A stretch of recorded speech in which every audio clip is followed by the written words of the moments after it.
동학농민혁명 참여자 등의 명예회복에 관한 특별법이 제정되어 동학농민혁명 참여자와 유족에 대한 명예회복이 국가적 차원에서 이루어졌으며 그동안 여러 가지 명칭으로 사용되어 왔던 1894년 농민봉기를 동학농민혁명으로 국가적 차원에서 인정하였습니다. 그러나 아직까지도 교과서에는 동학농민운동이라고 되어 있습니다. 이를 바로잡아야 한다는 배경하에서 이번 학술대회를 준비하게 되었습니다. 그리고 실제 역사 교과서를 검토한 결과 동학농민혁명 서술 내용에 있어서도 상당한 오류가 발견되었습니다. 이러한 이를 또한 바로잡기 위해서 바로잡아야 할 것입니다. 더군다나 역사 교과서의 서술 방향이 사회의 중요한 이슈가 되고 있는 상황에서 역사 교과서에 동학농민혁명이 어떻게 서술되고 있는지를 살펴보는 것은 매우 의미 있는 작업이라고 생각합니다.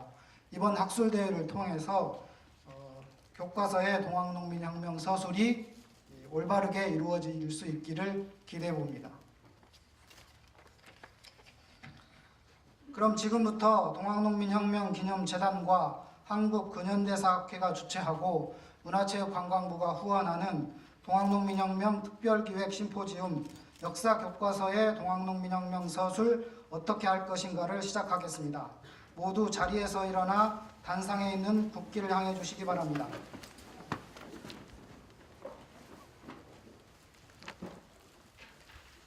국기에 대하여 경례.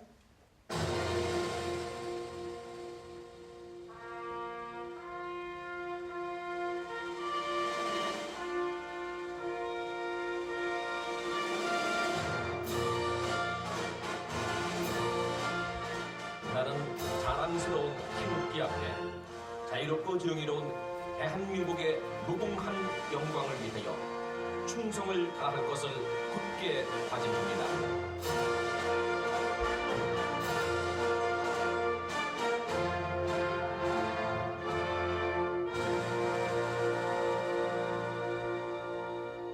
바로 다음은 순국선열 및 동학농민혁명 참여자에 대한 묵념을 하도록 하겠습니다. 묵념 시작!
바로 나머지는 시간 관계상 생략하도록 하겠습니다. 모두 자리에 앉아 주시기 바랍니다.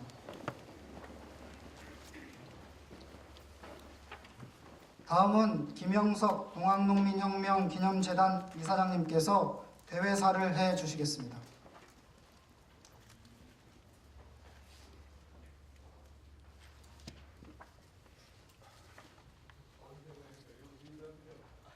안녕하세요.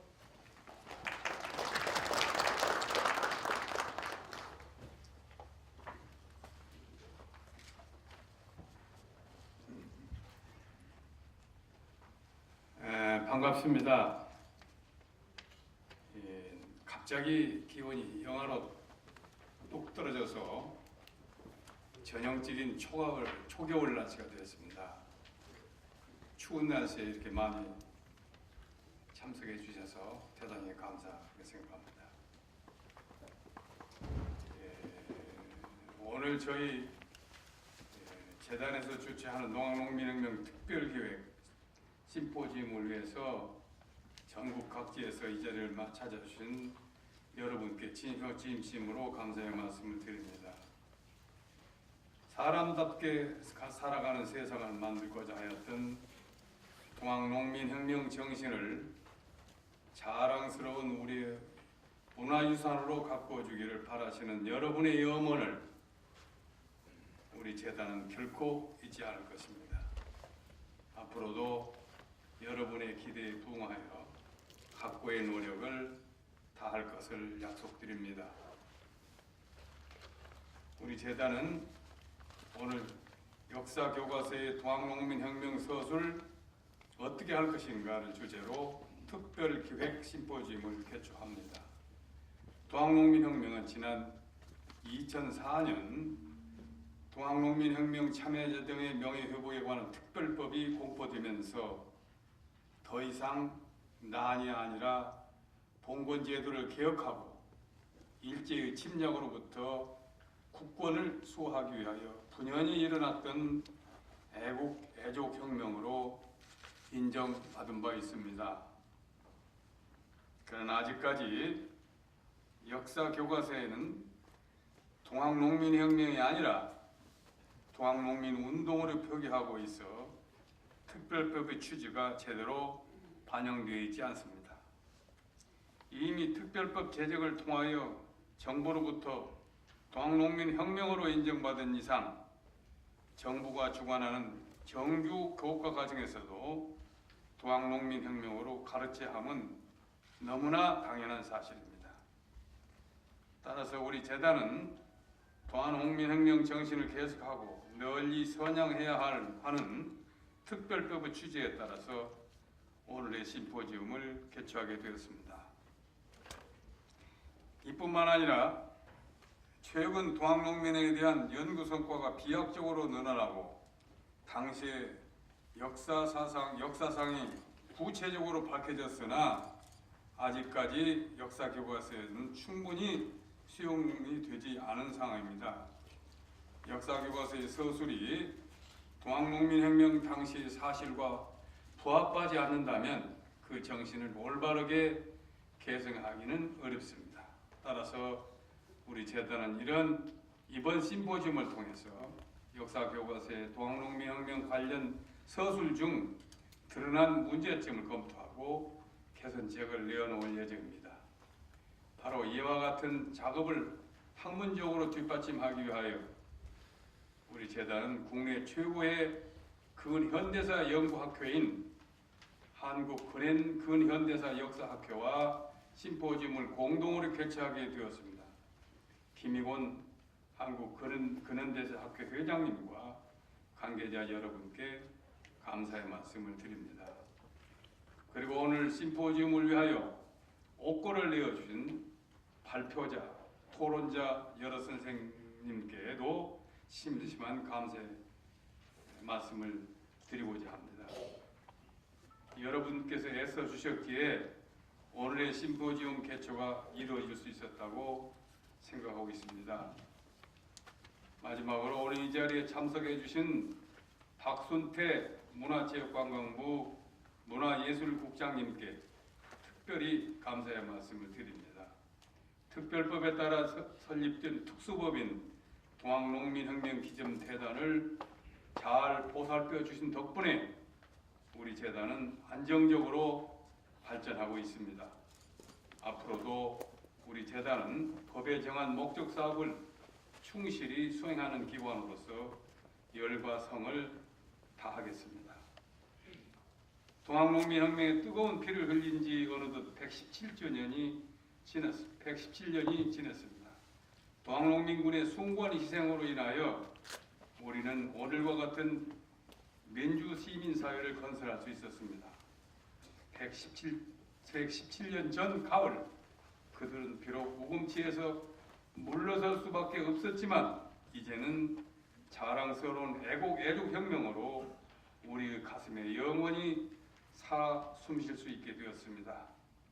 그들의 피와 땀을 기억하며 이만 말씀을 마칠까 합니다. 감사합니다.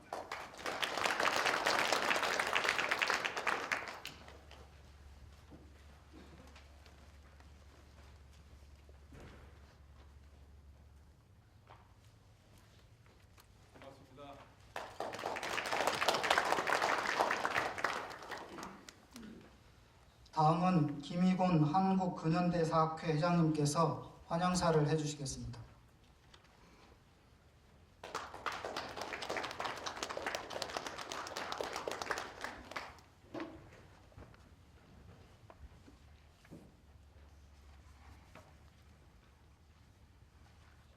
혹시 빈자리가 너무 많을까봐 이사장님께서 걱정을 하셨는데 이렇게 많이 와주셔서 고맙습니다. 이사장님께서 말씀하신 것처럼 이 동학농민혁명기념재단이 앞장서고 근현대사를 전공하고 있는 연구자들의 모임인 한국근현대사학회가 함께 힘을 합쳐서 오늘 이 자리를 만들었습니다. 잘 아시는 것처럼 지금 우리나라는 이 역사학계가 내우외환에 시달리고 있습니다. 일본에서는 새로운 역사 교과서를 쓰겠다고 극우 세력들이 사실과 평가에 있어서 심각한 이야기들을 교과서에 담아내고 있고, 또 북쪽으로 동북공정이 이루어지면서 우리들의 역사를 중국의 역사로 이해하고 파악하고 강요하고 있습니다. 그래서 더러는 제국주의가 다시 바로 한다는 그런 우려감을 느끼게까지 하고 있습니다. 여기에 안으로는 역사 교과서, 특히 근현대사 분야에 대한 각 제목 또는 각 주제마다 의견을 달리하는 목소리가 높게 나오고, 그러다 보니까 교과서의 기준 문제를 둘러싸고 아주 심각한 갈등들이 일어나고 있습니다. 이 자리에 와 계신 분들께서 대부분 느끼시듯이 요즘 매일 역사 교과서의 검증 기준을 둘러싸고 연구자와 연구자 사이에, 또 정부와 연구자 사이에, 그리고 현장에 있는 연구자와 교사들 사이에 갈등이 빚어지고 있습니다. 동학농민혁명이라고 하는 것도 돌아보면 동학난이라는 이름이 널리 쓰이다가 동학농민운동, 동학농민혁명, 가보년 농민전쟁, 이렇게 어떤 관점에서 바라보느냐에 따라서 달리 부르는, 달리 평가하는 일들이 진행되어 왔습니다. 결국은 어떻게 부를 것인가라는 것은 어떤 관점에서 바라볼 것인가라는 데 있을 것이고, 또 그 바탕에는 정말 사실이 어떠했느냐가 기본일 것입니다. 그래서 제일 중요한 것은 연구자들이 원래의 자료를 찾아내고 연구하여 실제의 모습을 제대로 살려내는 것이 첫 번째일 테고, 두 번째는 그 시대 정신이 어디에 있느냐에 따라서 용어를 선택하게 될 것입니다. 따라서 역사학계가 이 문제에 대하여 좀 더 적극적으로 사실을 규명하고 그리고 평가하는 작업이 있어야 했고, 그러나 우리 대중들이 바라보는 열망은 좀 더 앞서가서 법으로 만들어내는 이름을 동학농민혁명으로 2004년에 정하게 되었습니다. 따라서 지금 현재 동학농민운동으로 사용한다면 법에 맞지 않는 용어를 사용하게 되어버렸습니다. 실제로는 연구자들이 다양한 시각에서 쓰지만 교과서를 쓸 때는 합의를 하고 어느 정도 공통분모에 도달하게 되어 있습니다. 따라서 역사학계가 공통분모를 달성할 때까지는 사실은 법으로 정하는 것은 조금 늦게 가야 옳았지만, 그러나 아무리 기다려도 연구 진척이 여전히 시민들이 거기에 대하여 적극적인 변화를 촉구하고 나선 것이 2004년의 법제정이라고 볼 수도 있습니다. 오늘 발표를 맡아주신 분이나 토론해 주시는 분들은 아마도 대개 동학농민혁명이라는 용어에 대하여 굳이 반대하시는 분들은 없을 것 같습니다.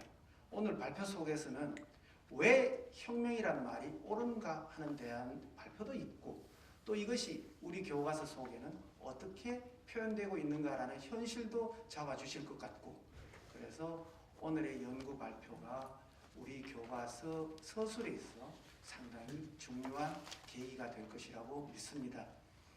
오늘 발표와 토론을 맡아주실 선생님 뿐만 아니라 이 자리에 와주신 기념재단 관계자분들, 그리고 오늘 발표에 대하여 굉장한 관심을 가지시고 이 자리에 와주신 여러 선생님들께 감사의 말씀을 드리면서 환영 인사에 가름하고자 합니다. 감사합니다.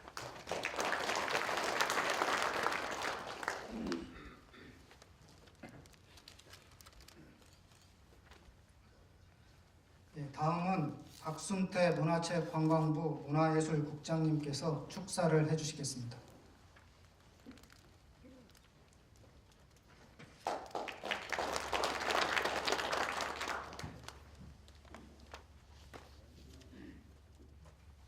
반갑습니다. 박순태입니다. 김영석 이사장님 그리고 김희곤 회장님 말씀 잘 들었습니다. 장관님께서 오늘 국회 저희들 요새 상당히 예산 따는 데 많이 바쁜 그런 상황에 있습니다. 국회 문화재정 토론회가 있는데요. 이게 저희들이 내년 예산을 한 문화체육관광부 전체가 되겠습니다만 3조 6천억 정도 일단 국회에 내놨습니다만은 이 문화의 시대를 맞이해서 3조 6천억이 결코 많지 않습니다. 근데 마침 이제 문광위원 의원님들께서 대폭 좀 올리자 이렇게 성명서도 발표하시고 또 그런 과정에서 이제 오늘 문화재정 토론회가 있어가지고 그쪽에 장관이 참석하시고 제가 오게 되었습니다. 양해 말씀을 드리겠습니다. 안녕하십니까. 문화체육관광부 문화예술국장 박순태입니다. 동학농민혁명 기념재단 출범 이후 처음으로 동학농민혁명 특별기획심포지움을 개최하게 된 것을 진심으로 먼저 축하를 드립니다. 문화체육관광부는 동학농민혁명 참여자의 숭고한 애국 예족 정신을 기리고 동학혁명 정신을 개성시켜 나가기 위하여 2009년 12월 동학농민혁명 참여자 명예회복심의위원회의 활동을 일단은 접고 바로 이듬해인 2010년 2월 특수부인 동학농민혁명 기념재단을 출범시킨 바 있습니다. 그리고 이 기념재단을 통해 동학농민군 영령들의 명예회복과 동학농민혁명 선양사 그리고 국가기념일 제정 그리고 추모사 및 조사연구사업 등 다양한 기념사업을 추진하고 있습니다. 오늘 기념사업의 일환으로 개최되는 동학농민혁명 특별기획심포지움을 통해 그동안 왜곡되었던 일부 역사 교과서의 동학농민혁명 서술을 바로잡아 자라나는 세대들에게는 숭고한 그 혁명 역사를 올바르게 이해하도록 하고 또 미래지향적으로 개선 발전시켜 나갈 수 있는 토대가 마련되기를 기대해 봅니다. 아울러 봉건 제도를 타파하고 일제의 침략으로부터 국군을 수호하기 위하여 분열이 일어났던 그 애국 애족의 동학농민혁명 정신을 온 인류가 추구해야 하는 정신문화유산으로 재창조해야 되겠습니다. 그리고 이를 더욱 연구 발전시켜 우리 역사의 길이 남을 자랑스러운 가치로 갖고 나가야 할 것입니다. 동학농민혁명은 특별법에 의하여 더 이상 난이 아니라 혁명임을 국가로부터 인정받은 만큼 우리의 미래를 짊어질 학생들이 배우는 교과서에는 동학농민혁명으로 정확하게 표기해 가르쳐야 할 것입니다. 그리고 국민들에게는 동학농민혁명 서술의 올바른 방향을 제시하여 이 혁명의 참된 역사적 가치를 알리기 위해 노력해야 할 것입니다. 아무쪼록 오늘의 이 심포지엄 개최를 계기로 117년 전 어두운 역사를 헤치고 밝은 미래를 창조하기 위하여 목숨을 바치신 수많은 동학농민혁명군의 영혼들이 많은 위로를 얻으리라 기대합니다. 동학농민혁명 역사에 대한 수준 높은 연구 기반이 마련될 것도 동시에 기대합니다. 끝으로 오늘 학술대회를 위해 서신 동학농민혁명기념재단 김영석 이사장님과 한국근현대사학회 김희곤 회장님을 비롯한 관계자 여러분의 노고에 깊은 감사를 드립니다. 동학농민혁명기념재단의 무궁한 발전을 기원합니다. 감사합니다.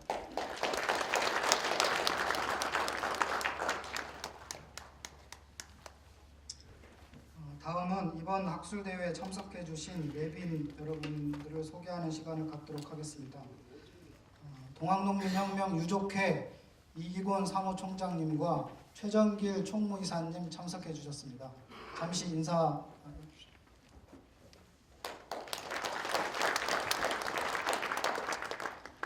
천도교 중앙총부에서 김웅조 상주 선도사님 모셨습니다.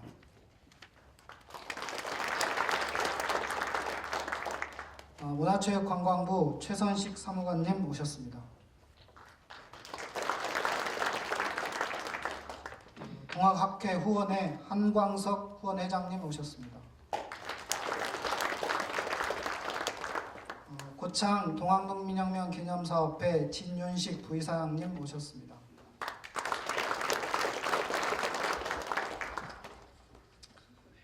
잠시 자리를 정리한 뒤에 바로 이어서 발표를 시작하도록 하겠습니다. 오늘 학술대회 일부 발표는 서강대학교 최기영 교수님께서 해주시겠습니다. 마이크를 최기영 교수님께 넘기도록 하겠습니다.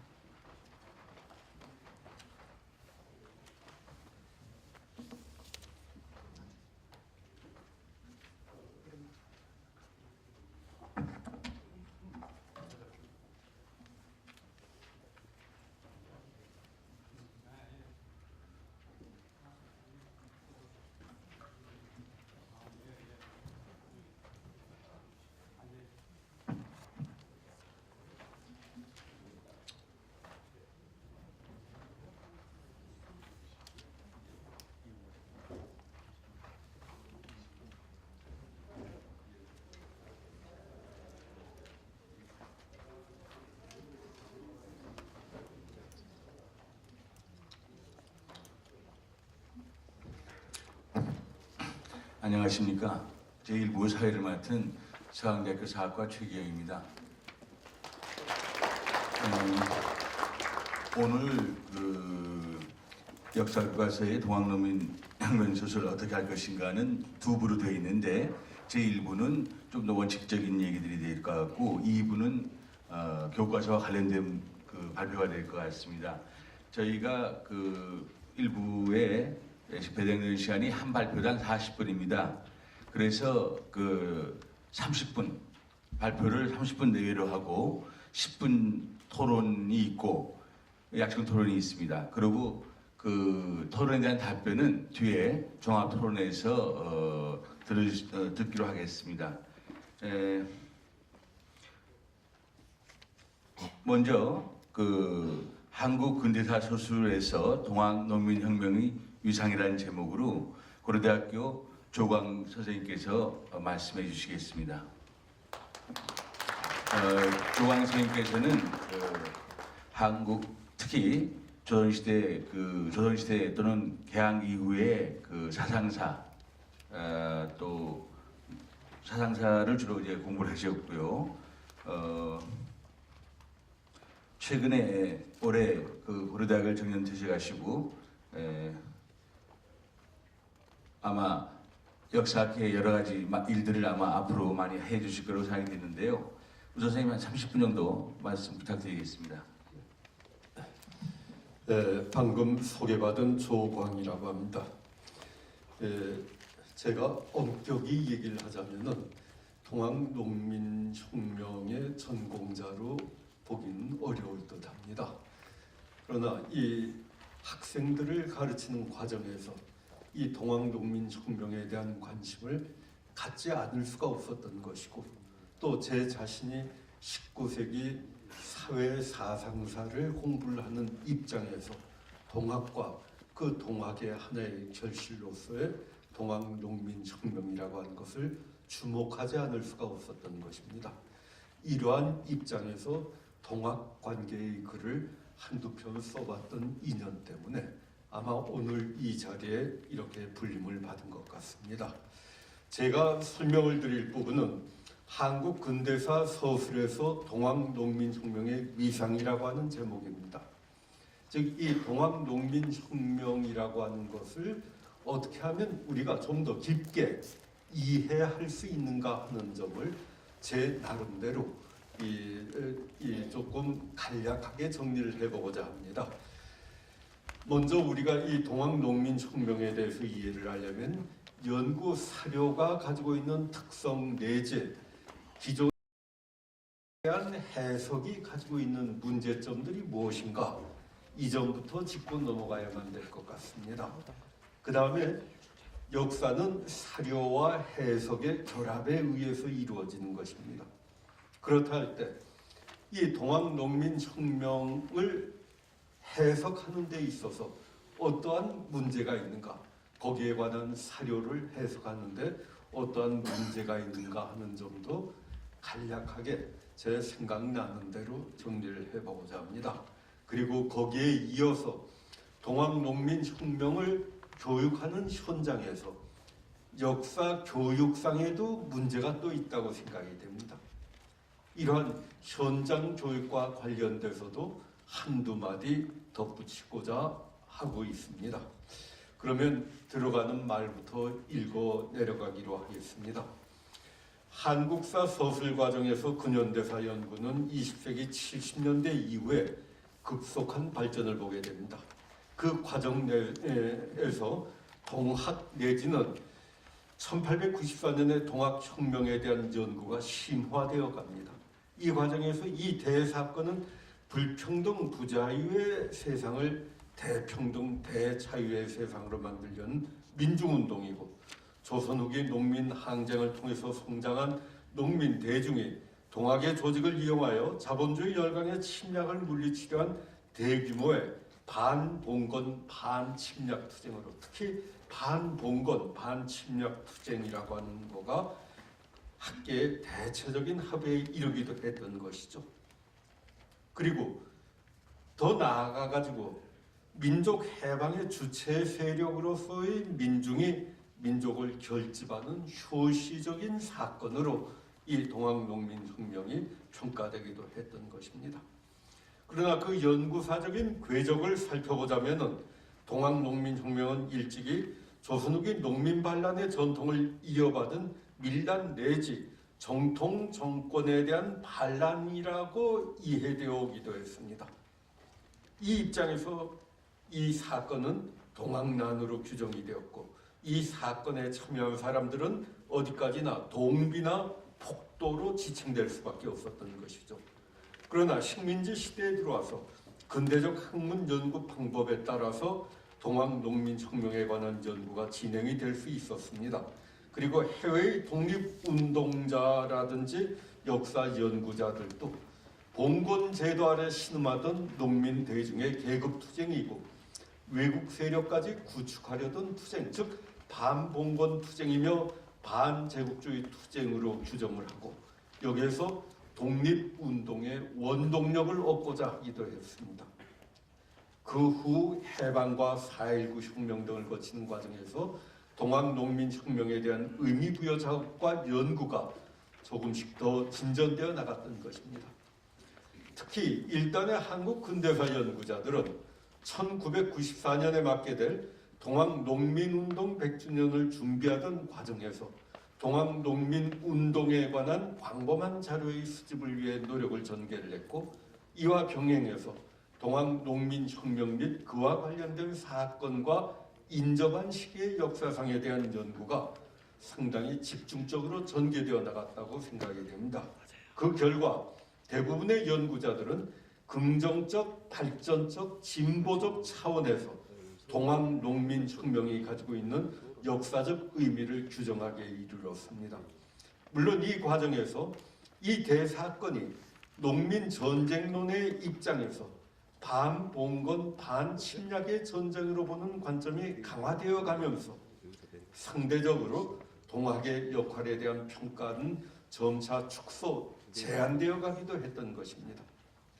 그런데 동학농민혁명에 관한 연구 과정에서 연구자에 따라 이 1894년의 사건은 그 주체 혹은 성격이나 역사적 기능에 대한 인식, 발생 시기 등의 조합에 따라서 각기 다양한 명칭으로 불리어졌던 것입니다. 이 다양한 명칭이라고 하는 것은 역사 해석의 다양성에서 나온 당연한 결과이기도 했겠죠. 그러한 과정에서 최근 21세기에 들어와서 이에 대한 인식이 더욱더 심화되어 갔습니다. 그 결과로 동학농민혁명 기념재단이 설립이 되고 관계 법령이 만들어졌습니다. 민족의 과거사에 대한 화해의 일환으로 동학농민혁명의 참여자에 대한 재평가 작업도 진행이 된 바 있습니다. 바로 이 시점에서 동학농민혁명이 한국 근대사에서 차지하는 당연한 위상을 규정하기 위한 시도도 강화될 수밖에 없었던 것입니다.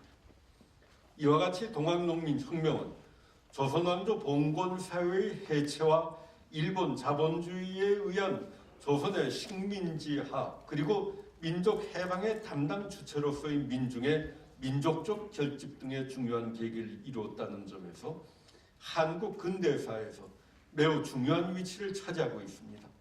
그러나 최근에 이르러 동학농민혁명에 관한 기존의 이러한 긍정적 해석의 이유를 제공하는 연구자들도 나오게 되었고 역사교육의 현장에서도 일부 문제점이 노출되기에 이르렀습니다.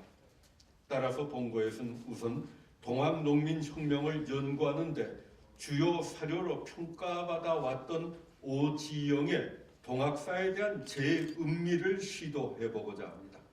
그리고 사료의 활용과 관련된 몇 가지 의견 및 동학농민혁명의 연구 과정에서 음미할 수 있는 해석상의 문제에 대한 저 자신의 어설픈 의견을 제시해보고자 하는 것입니다.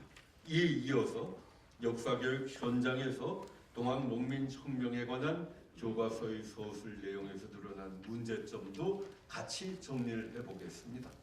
그러면 먼저 연구 사료상의 그 문제부터 제기를 합니다.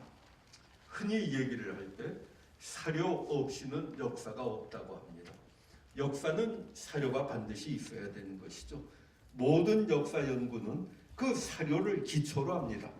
동학 내지 동학농민전쟁 혹은 동학농민혁명의 연구 과정에서 일반 사학도가 경험하게 되는 당혹감 가운데 일부로는 그 사료에 대한 문제를 우선 들을 수가 있겠죠.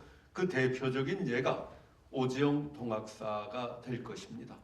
이 오지영 동학사에 대해서 이의를 제기를 하고 그 오지영 동학사가 사료적 가치가 거의 없는 역사 소설 차원의 글이라고 주장을 하시는 연구자도 있기 때문입니다.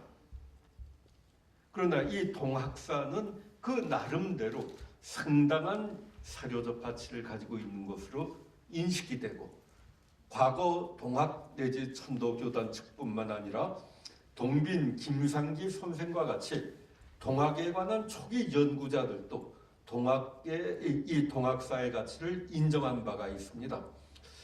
이 동학사의 가치에 대해서 동빈 김상기 선생이 직접 기록한 것은 없습니다만 제가 다행스럽게도 1972년부터 그분이 착고할 1977년까지 매우 가깝게 모신 적이 있습니다. 이분이 백산학회 회장으로 계셨고 제가 거기에서 유일한 유급 편집 감사를 하는 과정에서 일주일에 두세 번 만나 뵈면서 그분의 동학에 대한 얘기도 듣고 그때 오지영의 동학사에 대해서 질문을 드리니까 그건 사료 가치를 인정할 만한 책이다 하고 그분이 얘기를 해주셨던 기억도 새롭습니다. 반면에 이 사료 가치의 의문을 표하는 논문들도 가당이 되었던 것이죠. 그리고 해방 이후의 연구자들도 이 자료를 다른 문헌 자료들과 함께 활용을 하면서 동학농민혁명의 전개 과정과 그 성격을 규명하기도 했던 것입니다. 그러다가 동학사의 초판본 표지에 병기된 역사소설 동학사라는 표현이 문제가 제기가 되어서 여기에 대한 기존의 학계에 대한 반론이 전개가 되었죠. 이 과정에서 동학사는 역사서가 아닌 역사문학인 히스토리컬 노벨로서 규정을 해버립니다. 그리고 이 저서가 가지고 있는 사료로서의 성격을 거의 부정을 했고 나아가서 동학농민혁명이라고 하는 걸 애초부터 부정을 하면서 그것은 보수적 의거에 불과하다라고 하는 주장을 하기도 했던 것입니다. 이 보수적 의거로 규정을 짓고 농민 반란, 조선 후기의 밀란과 비슷한 성격을 가진 걸로 규정을 짓게 된 것은 바로 이 동학사에 나오고 있는 평균 분작 등과 같은 것을 소설적인 내용으로 규정을 지어가지고 부정한 하나의 결과였을 것입니다. 그리고 일부 연구자들은 이러한 글이 가지고 있는 제한성을 인정하면서도 동학사가 가지고 있는 제한성, 문제점을 인정을 하면서도 다른 여러 가지 그 당대적인 자료를 활용을 해가지고 동학사의 부족한 점을 보충을 하고 동학사에서 잘못 회상 기록한 것들을 바로잡는 노력이 전개가 되어 나갔고 바로 이 과정에서 동학농민혁명이라고 하는 그 설에 가깝게 의견들이 모두어져 나갔다고 생각이 됩니다. 이렇게 해서 또 일부 연구자들은 동학사에 대한 문제가 제기가 되니까 이 오지영의 동학사에 대한 사료 비판을 좀 더 본격적으로 시도를 할 수가 있었던 것입니다. 유영익 교수가 바로 이 동학사에 대한 사료적 비판에 불을 지펴놓는 그러한 역할을 했다고도 볼 수가 있습니다. 그분은 원래는 동학사, 역사소설 동학사라고 하는 것을 갖다가 히스토리컬 노벨이지 히스토리컬 머티리얼스로 보려고 하지를 않았던 분입니다. 그런데 여기서 우리는 모든 사료를 논할 때 그 사료 비판부터 하고 넘어가야만 될 것입니다. 즉 역사소설이라고 하는 말이 있다 하더라도 그러면 그 역사소설이란 말을 오지영이 어떠한 의미로 사용을 했을까? 그리고 역사소설의 원래의 의미가 무엇인가를 우리는 밝히고 넘어가야만이 될 것입니다. 제가 이 글을 준비를 하면서 기존의 몇몇 논문을 살펴보니까 이 점에 대해서는 선명하게 제시를 해놓은 글이 없으신 듯 해가지고 그냥 조금 지리하게 여기에 정리를 해본 것입니다. 원래 이 소설의 개념이라고 하는 것은 오늘날 얘기를 하는 노벨이 아니었습니다. 특히 신학이 아닌 구학에서 소설을 얘기를 할 때에는 한자 문화권에서 논하는 그 한자 문화권의 그 맥락에서 소설이라고 하는 얘기를 할 때는 결코 오늘날과 같이 가공일변도의 픽션을 뜻하는 개념이 아니었다는 것입니다. 우선 한서 예문지에 기록이 된 소설 내지 소설가에 대한 개념을 여러분들이 가지고 계신 자료 12쪽에 보자면은 정리를 해봤습니다. 한서 예문지에 보자면은 분명히 소설이라고 하는 것을 갖다가 비록 보잘것없는 것이긴 하지만 거기엔 반드시 볼만한 것이 있다. 그러나 그 앞에 보자면 한간의 사람들이 주고받은 이야기나 길거리에서 들리거나 말해지는 것들을 모아놓은 걸 소설이라고 했습니다. 이게 야사, 야담 뭐 등등이 되겠죠. 물론 이것은 정사에 비하자면은 사료 가치가 상대적으로 평가될 수가 있습니다. 낮추 평가가 될 수 있다는 것이죠. 그러나 정사뿐만 아니라 야사도 1급 사료 못지않게 중요성을 가질 때가 있습니다. 예를 들자면은 조선 후기 당쟁을 논한다 할 때 당쟁에 관한 승정원 일기라든지 혹은 일성록 등등의 여러 기록들 그게 1급 사료입니다. 당대에 쓰여진 1급 사료들이고 매우 귀중한 자료들이죠. 그러나 그 1급 사료에 없는 내용이 당시에 야사, 야담 등등으로 불리우던 동서만록을 비롯한 각종 일반 야사의 폐사 혹은 폐설 등등으로 또 불리우기도 했는데 그러한 데 수록이도 있고 동학사 연구의 경우에도 마찬가지라고 생각이 됩니다.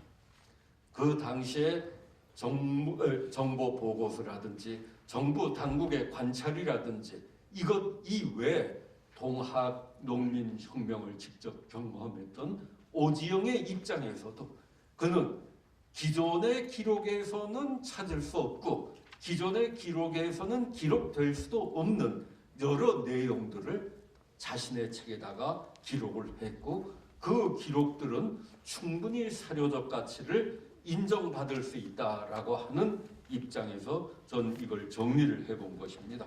그리고 소설가라고 하는 것도 오늘날처럼 김훈이다 아니면은 뭐 또 여러 그 인기 작가들이 많이 있죠. 공지영이다 이러한 소설가를 뜻하는 게 아니라 바로 패관과 마찬가지로 패관, 패설 등등을 지었던 그러한 인물들, 패사라고도 합니다. 야사죠, 일종의. 이걸 지었던 인물들을 갖다가 소설가라고 했던 것을 우리는 확인을 해줄 수가 있습니다. 그리고 바로 이 소설가라고 하는 것은 사고전서에서 이 중국에서 중국 전체에 있는 각종의 문헌을 이제 분류를 해가지고 사고전서를 만들죠. 경사자집을 만들어 분류를 합니다. 그 경사자집 중에 사는 정사체 역사들을 집어넣었다면은 패사, 패림 뭐 등등 여러 가지 이 야사에 속하는 부분들은 그것은 자부에다가 집어넣었는데 사고전서의 경우에도 소설을 자부에다가 배치를 합니다. 물론 이 자부에는 예를 들자면은 나관중의 삼국지 연의와 같은 책은 끼지도 못합니다. 그건 가공적인 것이니까. 패사, 패림처럼 이것 그 자체가 하나의 훌륭한 야사이기 때문에 야사는 또 야담하고도 구별을 해야죠.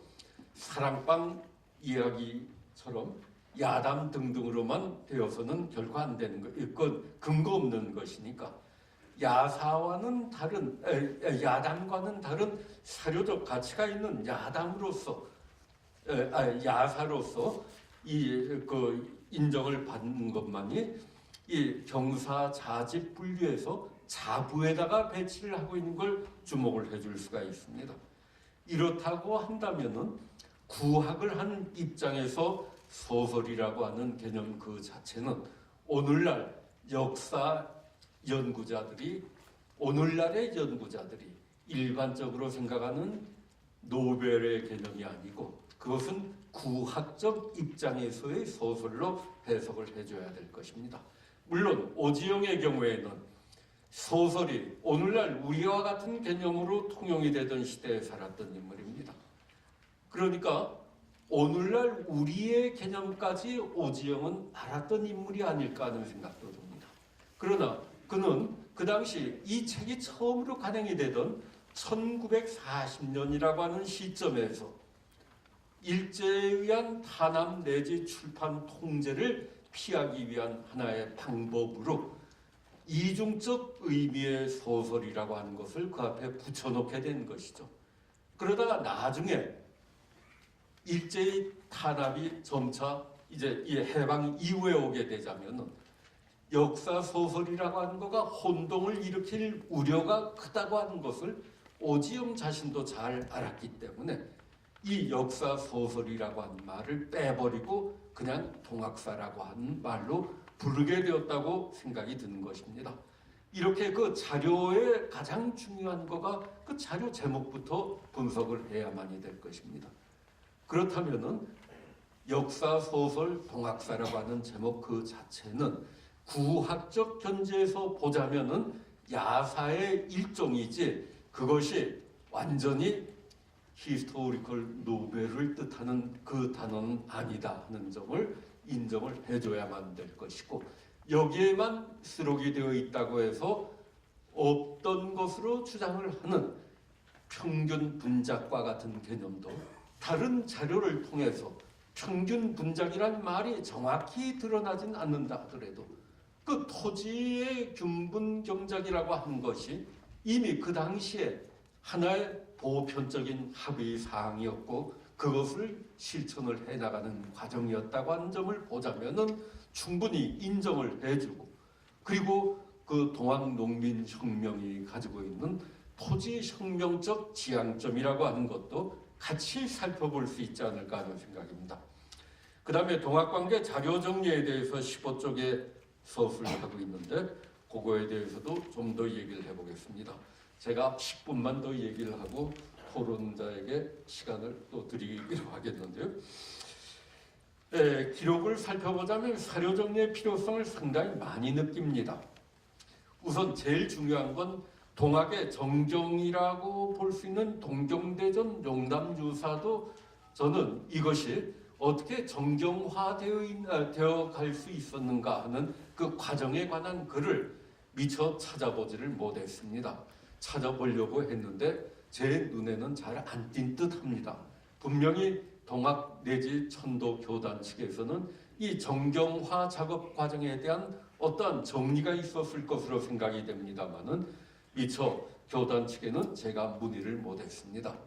그런데 지금 현재 각 대학이라든지 공공도서관에 있는 동경대전 용담 유사만 하더라도 그 필사본이 수십 종에 이릅니다. 그 필사본들을 모아가지고서 교감을 하고 이것을 확정짓는 작업이 필요하지 않을까 하는 생각이 듭니다.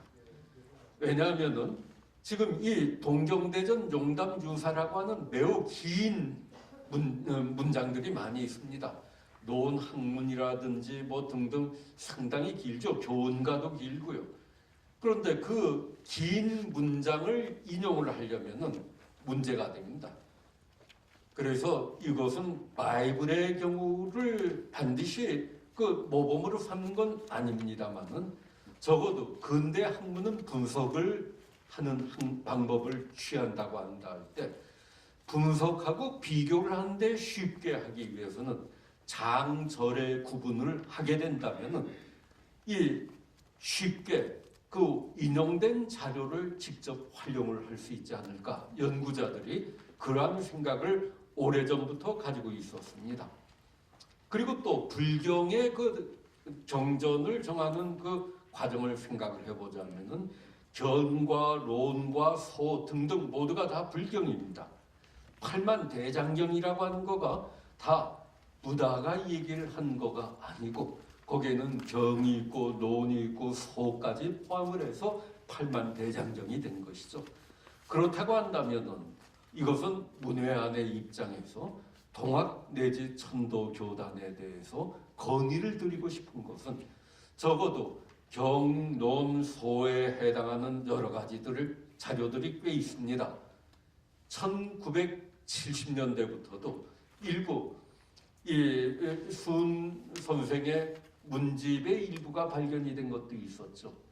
그리고 그 밖에 많은 자료들이 또 나왔습니다. 그 후에 동학농민혁명을 직접 체험한 분들의 기록이라든지 하는 것들 이것을 다시 정리를 해가지고 주요도에 따라서 경전을 경론소로 나누든지 아니면 다른 방법을 취하든지 해서 조금 연구자들이 안심하고 자신 있게 이것을 활용을 할 수 있도록 배려를 해주셨으면 하는 수고를 해주셨으면 하는 생각이 듭니다.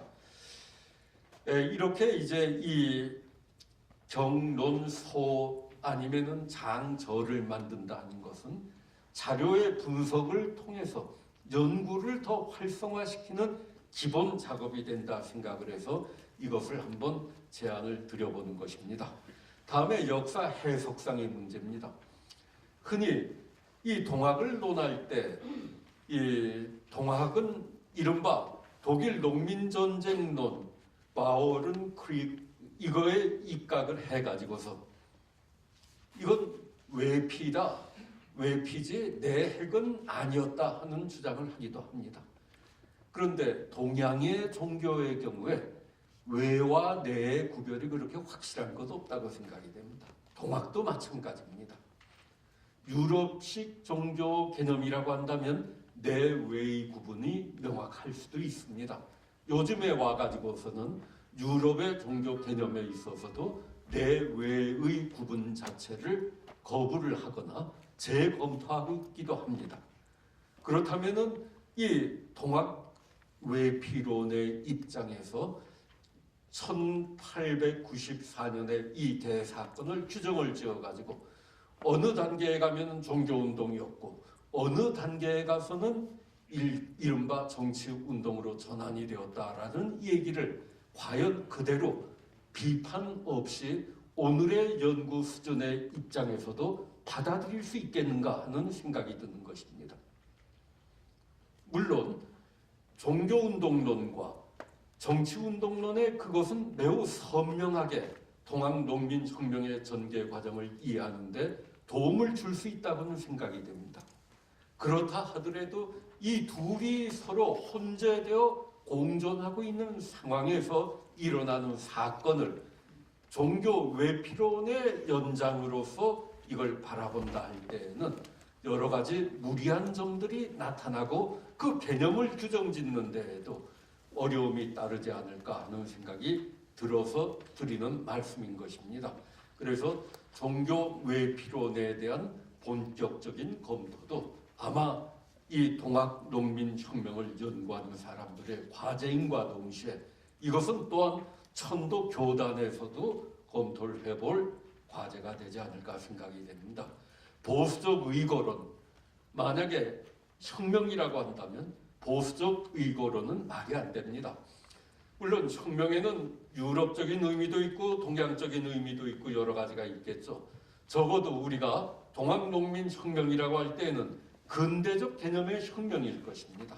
그 근대적 개념의 혁명이라고 할 때는 유럽의 역사 경험을 전제로 한 것이고 그냥 간단히만 얘기를 하자면 아이디어와 파워의 결합체입니다. 아이디어라고 하는 건 새로운 세계에 대한 꿈과 전망을 가지고 있을 때 파워, 폭력입니다. 전쟁이죠. 이 두 가지의 힘과 아이디어의 결합을 폭력으로 본다고, 혁명으로 본다고 한다면은 이 보수적 의거론이라고 하는 것은 상당히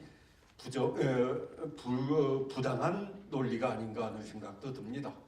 한편 동학농민혁명이 가지고 있는 사상사적 의미도 우리는 새롭게 규정을 지어줄 수가 있을 것입니다. 동학농민혁명이 일어나던 그 당시 우리나라는 사상의 용광로였습니다. 새로운 사상이 물밀듯이 들어오고 전통 사상에 대한 재인식이 매우 강화되어 나갈 때입니다.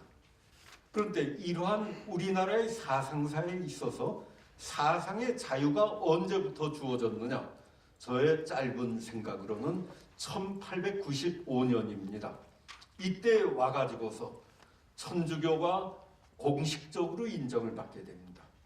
1886년에 함불 조약이 체결됐다 한 것, 그것은 선교의 자유만 있었지 신앙의 자유, 즉 프랑스 사람들은 선교를 할 수 있지만 조선 사람들은 믿으면 안 된다는 그 단계였다면은 적어도 고종이 직접 전제 군주였던 고종이 구두로 그걸 확약을 해준 것은 1895년이었습니다. 그리고 바로 이러한 상황에서 불교도 승려의 도성 출입이 되어 나가는 것이죠. 개신교의 신앙자유도 1895년입니다. 그렇다면 1894년에 일어난 동학농민혁명과 이러한 일련의 사상적 해방이라고 하는 것과 과연 무관할 수 있겠는가? 제 볼 때는 여기에도 일정한 관계가 있으리라 추정이 된다는 것입니다.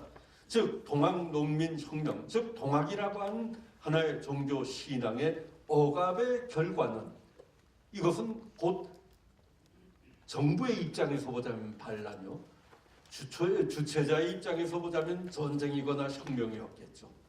그러한 정부 당로자의 입장에서는 바라지 않는 결과로 이어진다고 하는 것을 그들은 알았기 때문에 다른 종교에도 빨리 자유를 더 허용을 하는 것이 아닌가 하는 생각도 듭니다. 이러한 인과관계는 앞으로의 연구 과정을 통해서 더 밝혀질 수도 있으리라 생각이 됩니다. 그리고 동학농민혁명이 가지고 있는 사상자유적 성격에 대해서는 기존의 연구자들은 크게 주목을 안 한 듯합니다. 교조 신원운동, 바꿔 말하자면 그건 사상자유운동입니다. 사상에 대한 억압을 깨뜨리고 교조의 행위 그 자체를 정당화 인정을 해달라, 정당한 것으로 인정해달라고 하는 것이었기 때문에 이러한 점을 우리는 생각을 해봐야만 될 것입니다. 그 다음에 동학혁명과 역사교육 조금만 더 하겠습니다. 2분만. 원래 지금 끝내야 되는데요. 사회자가 나와서 경고를 할 것 같아서 미리 말씀드립니다. 우선 역사 영어의 고정화가 가지고 있는 문제점이 있습니다.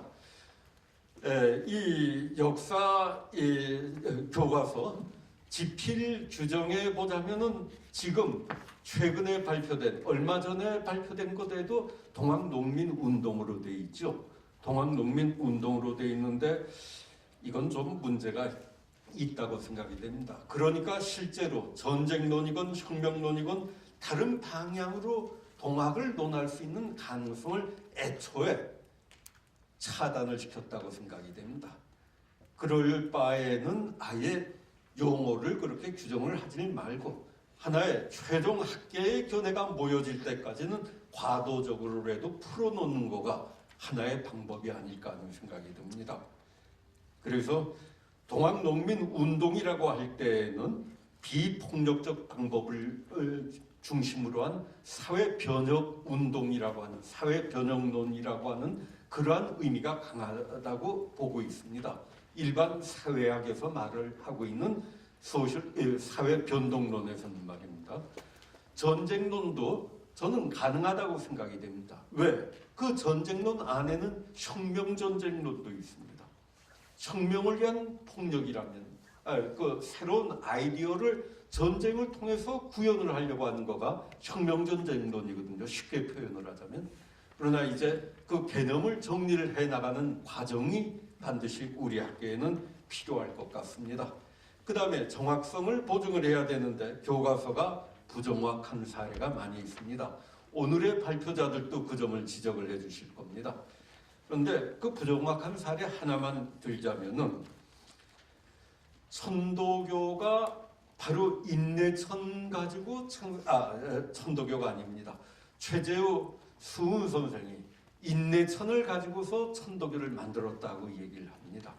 물론 그 동학의 기본 경전인 용담유사나 동경대전에 보자면은 그 인내천으로 얘기를 해석을 할 수 있는 가능성은 충분히 있기 때문에 그러한 얘기가 나왔겠지만 적어도 동학 경전, 중심 경전에서 인내천이란 말은 찾아보지를 못한 것 같습니다.